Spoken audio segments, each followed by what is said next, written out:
Hey adapters, I'm Doug Parsons. I'm a partner at Cimpatico Studios, where we have conversations about complex business and social challenges with professionals like yourself also working on similar issues. Our shows are live streamed in front of a global audience of your professional peers on simpatico.tv. Cimpatico is a new type of software and television platform for businesses and social sector professionals. I'm building a new type of online community for professionals like yourself on the Climate Adaptation Channel. If you're a regular listener of my America Adapts podcast, I think you'll find that we're taking our conversations about important problems, policies, and solutions to the next level here. And if you're interested in being a guest, we'd love to hear from you. This show is called Collective Impact in Action, where we discuss how professionals around the world are coordinating efforts to address complex problems. Today's guest is Dr. Vinitaa Apte, who is the founder director of TERRE Policy Center, a nonprofit organization based in India. Vinitaa has completed major projects and led numerous environmental training programs around the world. Vinitaa joins us to talk about the necessity of green cover to extend the lifespan of people, including the challenges and solutions with best practices for increasing green cover. She will share her organization's success stories in urban forestry. Hi, Vinitaa. Welcome to the show. Hi. Thank you, Doug. Thanks for the nice introduction. Well, it seems like you've been very busy doing some amazing things. But first off, I just want to check in. How are you doing in regards to the coronavirus? How's that impacting your ability to do what you're doing? With TERRE, first of all, I wanted to tell you that TERRE means Earth, and we stand for Technology, Education, Research, and Rehabilitation for the Environment. So whatever good for the environment, we try to do at our best level. And started with the started with the increasing of green cover. We have many other projects which can give, which can go to the grassroots level to get aware the people about environment, about climate change, and about the policies. Okay, well, I want to talk a bit about the work that you're doing. And how old is the organization? How long have you been doing it? When did you start the program? Ah, it's a big story, but I can conclude in two, three small sentences that I was working in a nationalized bank, and then I started liking in environment. Liking is right from my childhood, or maybe from my kids' childhood. We were working on environment, many other projects too. So. I have started some good things too. Means about the Nation Environment Program. They started some small kids program and the school children's program. So I have adopted those programs in a regional languages at India level, and through that we used to go to the grassroots level. During that time, I applied for as a consultant to go for UNEP, and I started my consultancy in United Nations in few 10-15 years back. So during that time I thought that I should have to work for India because I was interested to work for India and for the communities. Then I set up my organization here in my city, Pune. There are lots of documents to needs to do, and all I have completed. Then I again made myself, means my TERRE Policy Center, as a civil society partner for United Nations. We are observer status for ECOSOC. This is eventually comes after registering my organization. But in India, we are known as a trust, and we are a part of Charity Commissioner office. So through that we started working. And it is also means when you start working for NGO or for your own things, you need to have the backing of the funds, and funding is the main object of every NGO. So by God's grace, or maybe because I have a lot of networking right from beginning, I got good funding right from beginning for my small projects, and through the small projects I become a big one. Then I started the big projects in about 2014 and 15. And basically I got the boost for this green cover increase because of our central ministry, the led by Prime Minister Modi. They have started one campaign of making the dumping lands into the green land. And we approached with the ministry, the environment minister, Mr. Prakash Zavadekar. They have started this policy to start the urban forestry in every city, where the dumping ground is already there, which is owned by forest department. And we are getting funding for that, making the land in green through the corporate social responsibilities. That policy is also of the central government, that every business, every industry which has a profit of 5 crores, or there are some certain limits, they need to pay 2% of their profits for the social enterprises. I mean, for the social things. And that way we get the funding. But for all these implementations and all, we have support of central ministry, and especially the Minister of Environment. Through them we get, we are not getting the funding to government, but our corporate partners, they need to see that the green cover needs to increase. And means not only for the afforestation, but there are other projects which are funded by the corporates in my NGO. But basically for these things, we are having a tri-party agreement to increase the green cover. In these three partners are there. One is ministry, I mean the forest department. Second is the corporates, those who are going to fund. Forest is giving the land, and the NGO is implementing partner. So we are working with the two people. One is government and one is corporate sector. Okay, so you're doing urban forestry, and this is just focused in India. Do you kind of reach out on a city by city basis with your organization? How do you even get started on particular projects? And do cities have, I guess, targets that they want to have a certain amount of green cover, and do you help them identify what those targets might be? Yeah. See, there are two types. There are some industries, those who are polluting industries, we can say.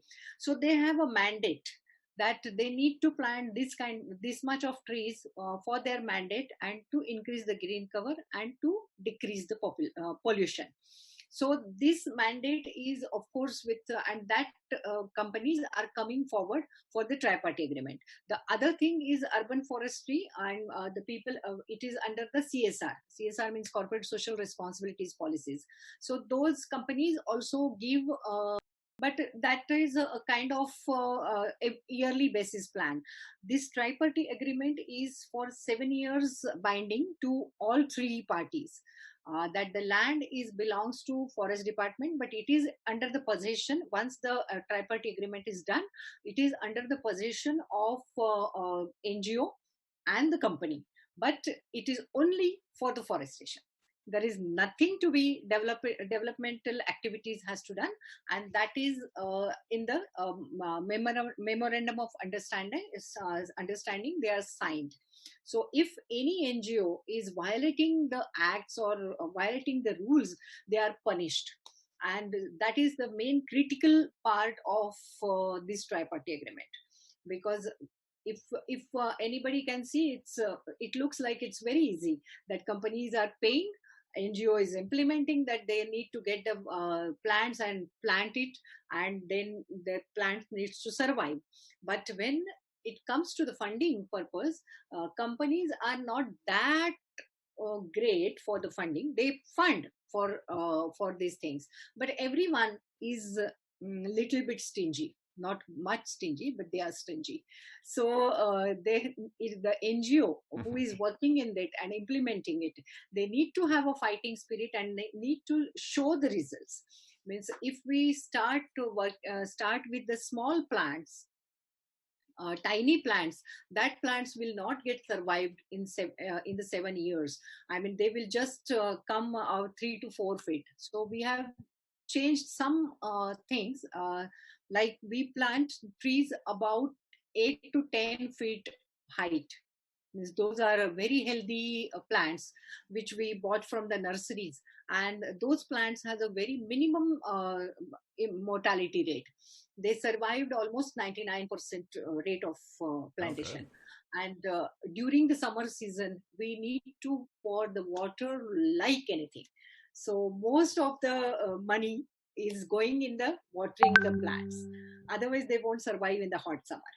So yeah, Do you get into issues here in the U.S. with urban forestry? We find that a lot of lower income, poor areas don't have the tree canopy or the urban forest that maybe more wealthy areas. Is that something that your organization tries to address too? Is like when you think of the city that you're trying to evenly spread out greening the city?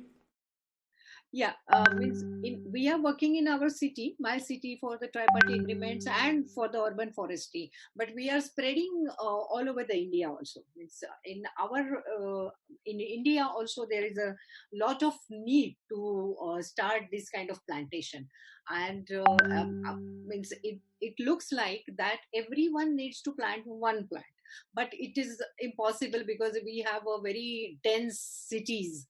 So we need some forest land where we can grow the plants. And many NGOs are doing, not only me, my NGO is one of them, those who are working for the green cover increase. But we do agree with the government policies, and we are really in in the phase of growing the urban forest in every city, and that is the motivation by the central government. So how do you communicate the value? It's not only getting your partners that actually fund you to just do the work that you're doing, but you must want the public to be a big proponent of what you're doing. What are the key things that you try to communicate about the value of these urban forests? See, in India, many companies, they themselves have to have to start working on the plantation. So we need to tap them. First of all, we are making one nice proposal, which will be convincing to the industries or the corporates, where they have to plant the trees, and they are giving us a targeted area, means jurisdiction. If the company is located in Aurangabad, they need to go near the Aurangabad city. Or if the company is in Pune, in my city, their jurisdiction is nearby Pune or somewhere. But sometimes we need to convince them, because there is a very less land is now remaining in Pune city. You need to go further from the Pune or the near at the parameters. So making the proposal itself is a big task before going to the companies. And then we need to convince them that whatever we are asking to pay them is definitely justifiable. If there is not, means we are not charging a very high, but still company may negotiate for that. And as I told you before, that there is a lot of money is going for pouring the water for the survival of the tree, because in India there is a hot summer and we have to pour the water from December to June. So 6 to 7 months we need to get the water from other side, I mean from wherever the whales and all nearby that plantation site. So that is the highest expenses, and that budgeted cost is needs to put in that. Other than that, we are developing community. Once we start the site, we are planting almost million trees, or one site we could get 78,000 trees or whatever. But for that purpose, not only the volunteering is enough. Many companies like Tata Motors, they are always come for the volunteering. Tatas are very good volunteers. So they have targeted their sites with us, and they come for the volunteering throughout the year. But some companies, they are not very keen for the volunteering and all. And apart from volunteering, completing the target task, we need to develop some community and some people from outside. So from the villagers, they come forward. So the budgeted cost is also included the wages of those laborers, those who are coming for plantation, those who are coming for watering the plants. There needs to be grass cutting after the rainy season, because if the grass is high, then the plants are we couldn't see those, because some in rainy season the plants are almost at your neck size. So it is very difficult. So many people, I mean, in one site we need to have 100 laborers to start with the digging of the pits and planting the trees. Then after the rainy season they need to grass cutting, then making some rings around the tree to get the good care of the trees. So making forest, somebody always say that growing forest is not an overnight time. It takes a lot of efforts and a lot of days, or in maybe the years together. So, but I think our model, which is very popular now, to plant heighted trees, those who are very healthy in nature, and also indigenous, means the local species.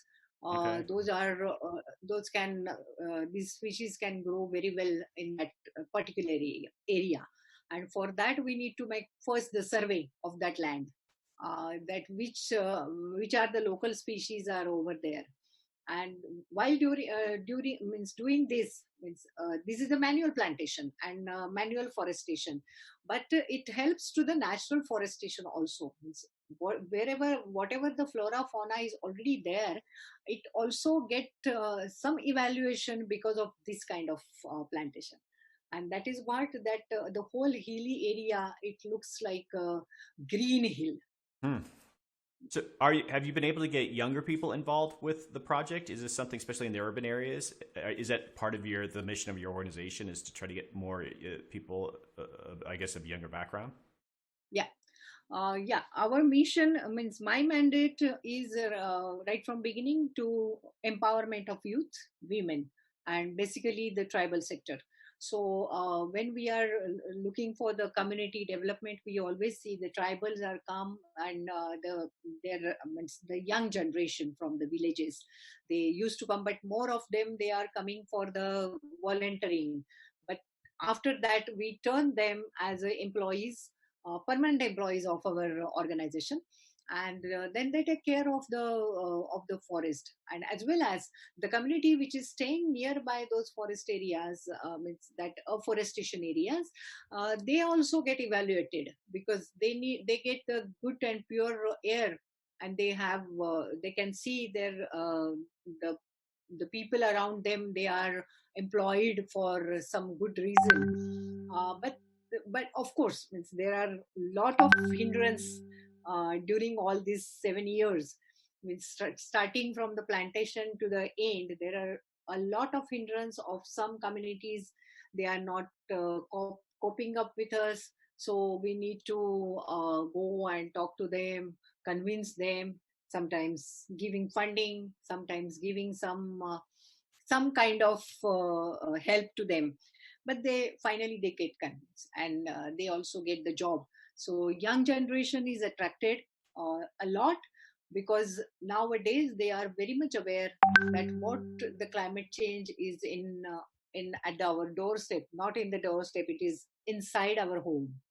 And that way they are convinced, so they are very much interested to do something for the social cause, always as well as they get evaluated. All right. So, your organization, and I think the work you're doing, it gets a lot of positive press. And you'd mentioned early on some of your partners were more international people. Is that groups of people that you're still talking to? Are there other countries that have reached out to you and are looking to this program as a model? Because it sounds like what you're doing, especially with the private sector, it's not that easy to do. But are you having these conversations with other countries? Yeah, we have two, three means countries are approaching us definitely for their policy center.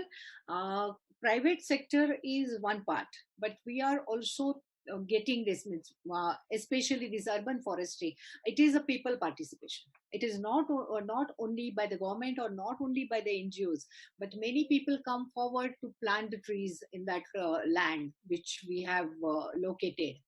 And other than that, the countries are coming because it's a crowd. I don't know you heard it or not, but there is a factor which is crowd pooling, crowdfunding. So many countries are interested to put money wherever they want. Means not only particularly with the country, but they can put the money in some different countries to grow the forest.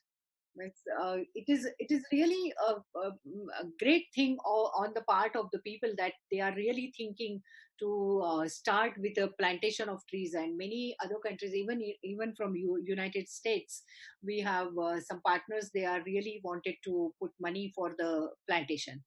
Means it's a multinational companies as well as their partner, their employees. They are giving some small kind of funding, means that not a big funding, but always it's always good for plant one tree, and they are giving from their own pockets. So many people are interested nationally, internationally, and that's the great thing which is coming up very positively. Okay, so what are your, I guess, immediate plans over the next 6 months? If you could start doing, I get it, and partly we didn't really get into, but how has the coronavirus impacted your ability even to plant trees and such? But over the next 6 months to a year, what is your organization really trying to accomplish? For coronavirus, see, this is a worldwide disaster right now, but I'm very sure that in coming months, we all will get over of it, and we will not live in the fantasies that after the coronavirus everything will get normal in a second. It is not possible. So first of all, we have planned whatever, whenever this lockdown will I mean, it's whenever we are free from this lockdown, we are going to start plantation again in our sectors. Means, see, right now we have 7 to 8 sites, and we will start plantation in that sites immediately after the lockdown is over. Because we have right now we have a very small funding at my hand, but I'm wanted to use it for the green cover increase and the projects whatever we are working on it. It is green cover increasing, and afforestation is one of our projects, but there are number of projects lying down in front of us, and we are with this small money we will start working. And people are always saying that now its economy will go down and nobody will give money and all, but I'm very sure for the good purpose and good cause people are there to help us. And corporates are also look forward to start again with their great profits and all. And for me, I think positive. So the it will not the totally changed, or the world will not be as it is as before the corona. People will have to be good behavior, and they need to take care all the time. So I think my opinion, and I always, whenever I talk to people, I always say that this next 6 months, don't plan any picnic, don't Okay. plan any get togethers, and save the money for good nature. Because right now people are sending WhatsApp messages. You must have also got many messages that because of corona and because of lockdown, the nature is so beautiful, the rivers are going very good, and the water is purified because there is no industrial chemicals are going. And that's okay, that's fantastic, but we cannot live in this kind of lockdown to see the, means if we can't go there to see the river, we don't know how the river is beautiful. So we need to control our behavior, we need to control our wastes, and we need to manage our waste. So during for the next 6 months we need to change our behavior, and we have to come over with all this balance of coronavirus lockdown and climate change, and also going back to the nature. Okay, so just a couple more questions here, but for people that want to learn more about the work that you're doing, what Okay. project, I guess, that you're most proud of, or you think it's something that you share, or that they can even look up and learn more about? What particular project would you recommend people learn more about? For NGOs. For NGOs, yes, and then potential funders, just about the work that you're doing. Just what would be a good, successful project that you'd like to share? Yeah. See, environment education is the one more key area where the funders can invest their funding. Because if you cannot educate people for environment, what is the environment and why we need to keep it intact, or what is the climate change, what are the Paris Agreement, what are the climate meetings, what are the international meetings, and what is the outcome of those international meetings. If we couldn't educate the people, to students or the children's, they will not come up with the new vision or the new innovations. So we are working on environment education through the uh, Olympiads. Means we used to conduct Olympiad at the national level, but we can go international level any moment. So this is a questionnaire. It's a 30 minutes, 50 questions, and there are two rounds. There are three targeted groups: fifth to ninth standard, and means A level, O level, and then after that the graduation. So they can give the exam from wherever they are in 30 minutes. Once they log in, they can complete the questions and they come out. The marks immediately they get into their computer and the certificate of the participation. So this program is going very well. We have another program which is learning through playing. So we have developed some games for the very small children, but these games are useful for any kind of community, those who not very known about environment and climate change and all. So any housewives or any women, any young people, they can go through that small games like crossword puzzles, snake and ladder, and many small means playing cards. Those are our toolkits of education. Then we are announced one innovative program, and we are giving the Dr. Kalam Fellowship. Dr. Kalam was our former president and he was a scientist. So people are putting their innovative ideas, new ideas for the good environment and green environment, and we give them a fellowship for 1 year, and they can implement their project through that fellowship. So this is our small campus cloud network is also our one part of the project, where we are put 1 meter in every universities, those who are registered with our network, and there is a cloud. Your meter will show the parameters of the electricity, whatever the electricity use in your college, water use in your college, and it is go on the cloud. So everyone can compare the other universities where they can save the electricity, how they can save the electricity, and there are good practices they can start with the other universities. So this is one of our projects, and we are starting the afforestation. I told you watershed management is one more project where the whales are there, but they are not good to means there is no water and all. So we develop those watersheds for the villagers, and we put the solar pumps on the village on that whale, so that the energy of the women are get saved, because they don't want to go for a long distance to carry the water. In India, it's a very big problem of water, and women needs to go miles together away to get and fetch the water at home. So this watershed development is also one of, and right now we have started one more fantastic project, which is the funders are also interested, because our schools in rural area, the villages, they are schools, and there are some hostels, those kind of thing, but they don't have electricity. So we are providing solar electricity. So these are the solar schools, and they can use their computers on that solar panels and all. So this is a solar school project which is coming up, and in next 6 months we are going to utilize this solar school project all over the nearby the rural villages, because we have started this, and my project leader Sagar have started working on it. He have procured the all the solar panel and all, and there is a lockdown. So after the lockdown, our two projects will definitely start immediately, which is for, I told you about the plantation and this solar schools.